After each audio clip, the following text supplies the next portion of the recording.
This week, a potential glimmer of light amid the fog of war. The bodies of more than 1,000 Ukrainian soldiers were returned from Russia as part of a prisoner exchange agreement between the warring countries. In return, Russia received 27 bodies. But despite the exchanges, the fighting has continued, with large-scale air attacks on cities across Ukraine, including Kyiv, Kharkiv and Odessa. We'll be answering your questions on that and more with our panel of BBC experts. I'm Vitaly Shevchenko. I'm Olga Robinson. And I'm another Olga Ivshina. And I'm Jamie Coomarasamy. Welcome to Ukrainecast. Ukrainecast from BBC News.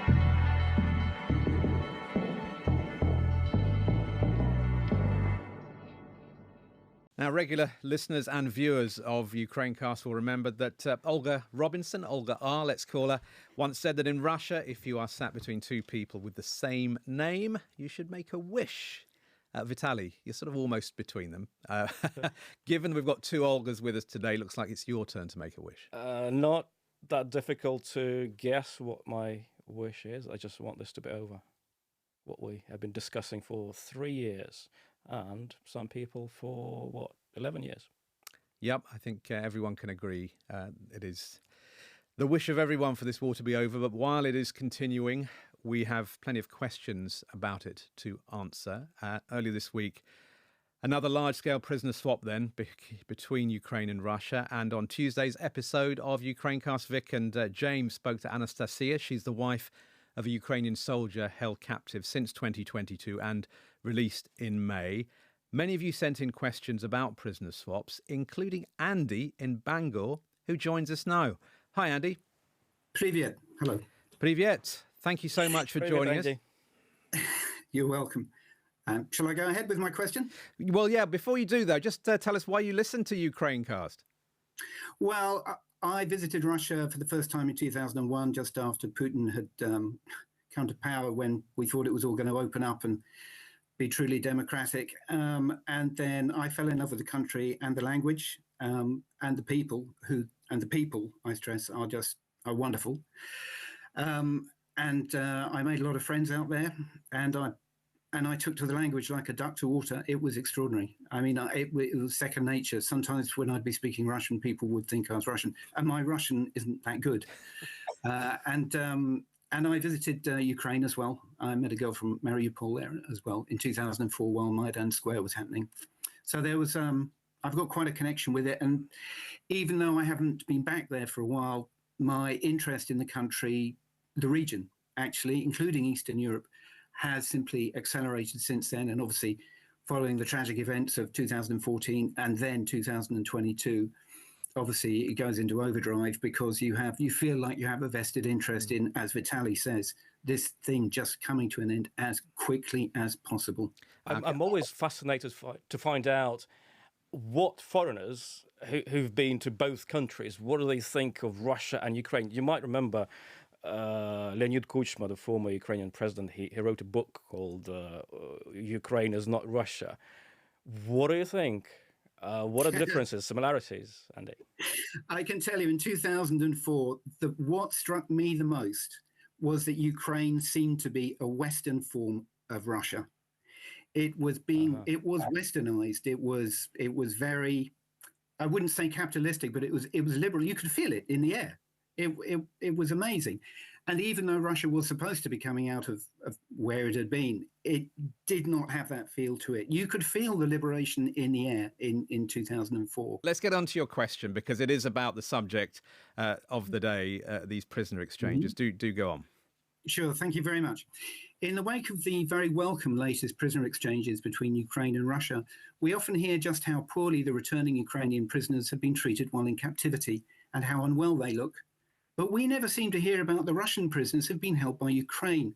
How have they been treated, and how do they look upon their return? Olga. Well, I've been looking at some of the very important addition. I've been looking at some of the videos that have been circulating on Russian Telegram and on Russian state media of the fairly recent released POWs. And what is really interesting to me is that very often those videos don't actually contain much information about how people have been treated in captivity. So soldiers would normally try to talk to their relatives. They occasionally, the odd one would weep on camera. They would say glory to Russia. They would talk about thanking Vladimir Putin and the Russian Defense Ministry, but not so much about their experience. There was only one video that I saw of a guy who was talking on camera, and he said, well, he complained that while in captivity, some of the guards were threatening him, but it was more like psychological kind of pressure. And also he, in the same interview, said that they on occasion burned cigarette butts against his hands, but he didn't actually show the marks, so it's really difficult to verify the actual account. So that's something that really struck me when I was watching the videos, that there's just not much talk. And when it comes to about the experience, and when it comes to overall the way they look, it's hard to say just from video, but a lot of them look visibly fine. At least the kind of faces that we can see and the hands. Inside, you don't know, though. But you don't know, yeah. And obviously, it's all filmed by Russian state TV or pro-Kremlin accounts. And you would never expect these people to say something critical or anything like that. I mean, it's interesting. A couple of other listeners got in touch with almost the same question as yours, Andy. James in Cumbria and Ashley as well via email. Olga, your perspective. I would quickly chip in. I've seen some reports in the regional media, so not on the state TV, but on the regional media, let's say in Kyiv or in Siberia. They would mention psychological pressure, psychological torture, as they put it. Once again, it's very hard to verify, being pressured to say certain things on camera, or that they could only make a call to their relatives in exchange for some video statements, or being forced to sing Ukrainian anthem. But I think, it's very important to mention that we haven't seen pictures of malnourished Russian prisoners of war in comparison to Ukraine. When Ukrainians are returning from the Russian prisoner camps, many of them do seem malnourished, and you see some comparisons, people losing 20, 40 kilos while they're in captivity. We don't see widespread evidence of that for the Russian prisoners of war. I think it's fair to assume if there had been torture on any scale of Russian prisoners of war in Ukraine, I think the Kremlin's media machine would be all over it. I mean, if you read the official statements, Russian Foreign Ministry was doing statement about that. Russian state agencies like TASS, etc., they say that even United Nations have spoken to, I think they have spoken to at least 200 prisoners of war, and 100 of them said that they were tortured. So they do. But the videos that emerge after these exchanges from Ukraine and from Russia, I think they highlight yet another difference, Andy, between Russia and Ukraine. Mm-hmm. In Ukraine, we see these gaunt, thin, bald men, tearful, crying, hysterical sometimes, kissing the ground, singing the anthem, people lining the streets, giving them a hero's welcome. In Russia, and to Olga's, correct me if I've not seen something, I've not seen many videos of Russian soldiers crying, singing the anthem. Well, that's happened, but not as often. I was looking at reports on state TV following this latest round of exchanges, and it was obvious that the media were gathered at the military airfield, and those returning soldiers were paraded in front of them. And I'll give you a quote from REN TV, which both of you know very well. They said the returning soldiers, they chanted the word Russia 3 times and thanked the president for being able to be in their country again. So by comparison, it feels wooden. It feels like the Russian media, they're trying to mimic what's going on in Ukraine, but it feels stilted by comparison. Well, look, we have someone to thank here. Andy, thank you so much for your question and for joining us here on Ukrainecast. Real pleasure to have you. Спасибо, Andy. You're very welcome. Thank you. Well, look, let's talk now about battlefield casualties, because it's something that you, Olga Ivshina, are a specialist in researching. It's notoriously difficult, of course, to get any kind of firm numbers. Ukrainian military, though, has published what it calls probable Russian losses since the start of the full-scale invasion. And those, according to Ukraine, have now reached more than 1 million killed and injured. Yeah, I think it's very important to start that many journalists, including our colleagues in Kyiv, have asked Ukrainian authorities many times to specify what is in that number. And Ukrainian authorities always answer that this number includes not only killed, it's also wounded, prisoners of war, heavily wounded, lightly wounded. It's a large figure. So it includes missing people, missing in action as well. Yeah. So it includes large categories of people. But what's the trouble is that because of the way Russian army is designed and the way it's functioning, many lightly wounded would return very quickly to the front line. Many people, even with severe injuries, we have seen numerous accounts of people on crouches still returning to the front line without any vacation or something. Many prisoners of war, despite Geneva Convention, and we have seen evidence of that, especially those who were drafted from prisons or those who signed a contract to avoid criminal prosecution. After prisoner of war exchange, after some time and filtration, they return back to the front line, get wounded, and get killed, or get wounded or then get killed. So this means that one person may be counted in that figure a few times, 2-3 times. Yes, very complicated. Let's have a question that's related to this. Hi, Ukrainecast. It's Miles in Cornwall, UK. We always hear on UK news of Ukrainian civilian casualties imposed by Russia, but almost never of Russian civilians targeted by Ukraine. Although obviously I wouldn't want any civilian casualties to occur on either side. Unlike the Russians, do the Ukrainians authorities purposely target only Russian military targets? And if so, what's the reason? Thank you for your excellent broadcast each week. And that's it. Bye. Well, we appreciate that very much, Miles. And, Olga perhaps one for you.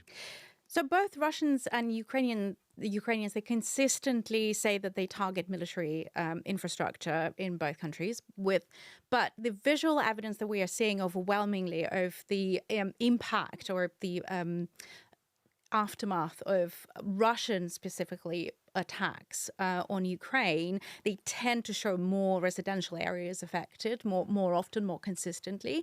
It's slightly different. Well, it's quite significantly actually different when it comes to Ukrainian drone attacks inside Russian territory, because there we would normally, lion's share of videos that we are seeing or reports of drone attacks and their impact, you would see depots, oil depots being affected, military airfields, military infrastructure, plants, enterprises, and not residential buildings. The odd time you would hear about a residential building being affected in some way or another, it's not clear whether it was specifically targeted or whether it was debris that fell on it. And so we don't know about the motivation behind the specific attack. And Ukraine hasn't used cruise or ballistic missiles, which is another difference. And that's why when we do hear about casualties, civilian casualties from, say, Russian governors who do occasionally mention it, it's usually not, it's quite low numbers. And when you compare them to Ukrainian reports from Ukrainian governors,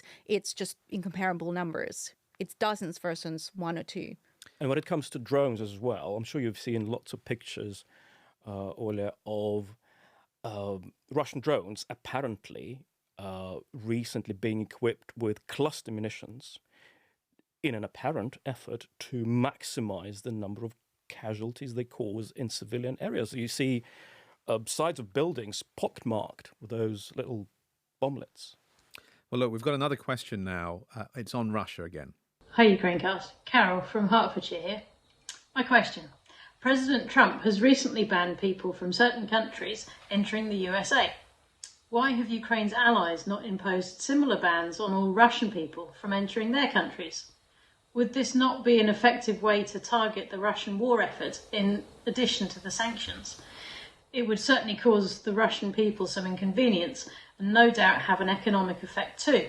Or would this just escalate things too far? Thank you. Thank you, Carol. A Russian travel ban. Olga, perhaps one for you. They don't actually go to the Western countries that often, if you see from the total numbers, and then from those people who are actually now going to Schengen countries, the existing travel restrictions are already quite significant. First of all, Russian banking systems are blocked, so it's just physically hard to pay for visa, to buy a ticket, to book a hotel. But on top of that, let's say a number of countries, Latvia, Estonia, Lithuania, Czech Republic, Finland, Norway, they have already banned Russians entering Schengen area through them. So there is already significant limitations in place. So once you're in Schengen, you can go to any other Schengen country. Yes, but these are so basically all the Schengen countries neighboring Russia have banned Russians entering on a tourist visa, and to get non-tourist visa, it's actually very hard. As a Russian citizen myself, so I don't have any other foreign documents. I only have Russian passport and Russian citizenship. I know how hard it is now to get a visa. And let's say my colleagues from BBC Moscow bureau, they were evacuated to Riga. So it's tremendously hard, let's say, for me to visit them. It's impossible for their families to visit them. So you see, if those travel bans, additional ones, if they would be installed, it seems they would hit wrong target group. Well, and yet the number of Schengen visas issued to Russians last year rose by a quarter compared with 2023. And Carol, it could be argued that whatever agents of malign influence or spies or subversives Russia wants to dispatch to the West, they will be able to find the right sort of passport. There are special printing houses in Moscow that do that. Yeah, but also the evidence shows that Russians are now mostly using Polish citizens or refugees from Ukraine. I mean, Olga, to look at this the other way around, is there not actually propaganda value for the Kremlin in banning ordinary Russian citizens from traveling to the West? I personally think absolutely there is, because the easiest way to sell, if you were the Kremlin, and the easiest way to sell a blanket ban on Russians from traveling abroad would be, well, you are being banned because you are ethnically Russian, because it's Russophobia. And that's exactly what they've been doing for the past years, and it works. We know that when I speak to people I know back in Russia, the topic of Russophobia comes up all the time when it comes to any sanctions imposed on Russia. Anti-Российские songs. Yeah, exactly. So, and that means that, to me, that measure would not necessarily be effective. In a way, might actually help the Kremlin rally the people even more around them. Yeah, absolutely. They capitalized very well on the initial sanctions, on the initial bans, and each time something else pops up, it's just being fed to the propaganda machine quite successfully. Interesting. Carol, I hope that goes some way to answering your question. Let's hear from Ed, who wrote in with a question about ways to protect people in Ukraine's cities. I'm going to read out what Ed wrote. In World War II, the Morrison shelters were extremely effective at saving lives during the Blitz, even when an entire house was destroyed. With the lack of warning from hypersonic missiles, might these help to minimise casualties from Russian attacks? Now, if anyone perchance doesn't know what a Morrison shelter is, it basically looks like this sort of reinforced chicken coop. It's this sort of steel panel on the top. It's got metal mesh sides. It looks like something from IKEA. Frankly, it's kind of self-assembled. You can sleep under it. I suppose you could use it as a table, but it would be very, very tight squeeze. You can get perhaps 3 adults in one at a squeeze. But it was an interesting question looking back to World War II for questioning. Never again, right? It's still happening. I'll tell you what Ukrainians do in these situations. Well, first, you're supposed to follow the so-called rule of 2 walls, which means you need to have at least 2 walls between yourself and the outside. If you're in your flat, usually this means the bathroom. There's a wall between the bathroom and the rest of your flat, and then there's the outside wall as well. Inside the bathroom, some people, when there's an alarm, they lie inside the actual bath, which in many Soviet Khrushchevkas, as you Olgas will know, are made from cast iron, which is protective in itself. So that's how it works. I've not seen any equivalents of the Morrison shelter being used inside Ukrainian households. However, they've designed, they've even implemented state standards for kind of reinforced concrete bus stops, for example.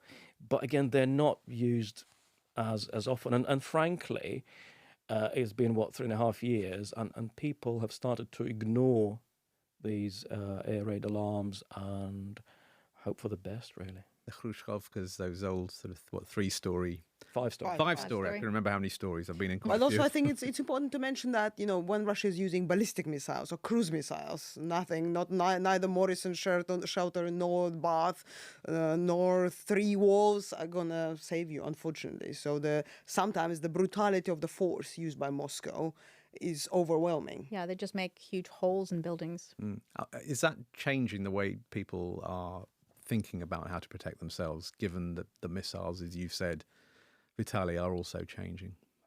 Things have moved on. They are so much more powerful that people are becoming more fatalistic. Having said that, if you look at the underground, the tube system in Kyiv, for example, the metro system, when there's another air raid alarm, it's teeming with people hiding. Yeah, it's quite a alarming situation. Just a very quick other question we've got from Simon. It's on the state of the Russian health service. Hello, Ukrainecast. I'm Simon from Northumberland in the UK. And my question is, with some estimates of hundreds of thousands of Russian casualties, including wounded soldiers, what is the state of the Russian health service? The state of it, as I guess the context is, can it cope with these huge numbers of wounded people?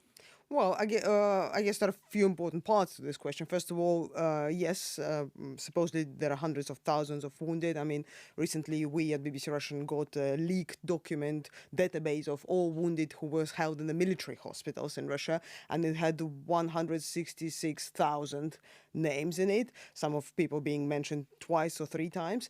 But they're not all coming at once. It's dragged over time. And also Russia is huge, both in terms of population, in terms of territory, in terms of infrastructure, and it seems that is helping. So in the periods of increased casualties, Russia may use military hospitals and civilian hospitals on the occupied territories of Ukraine. That's additional infrastructure they seized, which is being actively used. So we see that the main volume is being treated in those ones because they're closer to the front line, and also they're less obvious for the Russians, so they don't see the scale of this war. And then you have all those hospitals all over Russia, both in the European part and, let's say, in Siberia. So as, let's say, you treat people, you can move them around. So you can give the first urgent care, let's say, on the occupied territories, then extensive study or some consultation by top professionals, let's say in the European part, and then while they're recovering, you can move them further east. And this sort of spreads the numbers along the territory and eases the pressure on the system, both on the military hospitals and civilian hospitals. Olga I, thank you very much. Thank you very much also to Olga R, and as ever to Vitaly. He's probably thanking me rather than me thanking him. It seems more appropriate. But anyway, look, thank you all for watching. We will be back with a new Q&A episode next week. But in the meantime, why not check out the Ukrainecast feed, where there is plenty more analysis on the key moments throughout this war, including big interviews with the people and the players on the ground. And if you like the sound of that, just search for Ukrainecast wherever you get your BBC podcasts. And do make sure you click to subscribe so you never miss an episode. Until the next time, goodbye. Ukrainecast from BBC News.